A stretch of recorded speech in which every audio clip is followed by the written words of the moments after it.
The day my father's lawyer became my favorite criminal target, I was sitting in that cold, gray deposition room, and honestly, all I could do was grin. My parents were being nailed for high-level corporate espionage, and there I was, the star witness who knew where every single body was buried.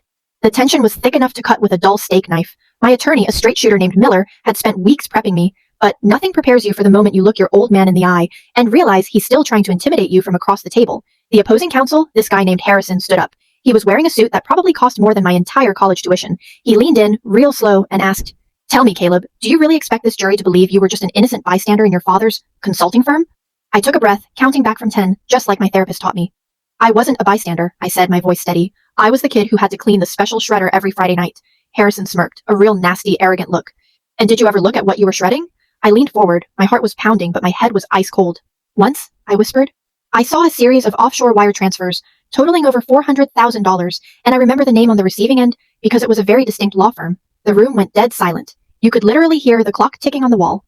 "Which firm, Caleb?" Harrison pressed, thinking he had me trapped. I looked directly at him. Let the silence hang for 3, 2, 1. "Yours, Harrison."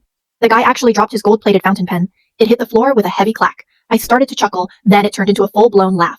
The judge's gavel was slamming, people were shouting, and Harrison was turning a shade of white I've only seen on a fresh sheet of paper. It took 6 months, but the verdict finally hit. Guilty on everything. Not only did my parents go down, but Harrison got disbarred and hauled off in handcuffs right next to them. The best part? I used the whistleblower reward to buy the one thing my father always loved more than me, his vintage '65 Mustang. Now, every time I shift gears, I think of that look on Harrison's face. Pure, absolute perfection.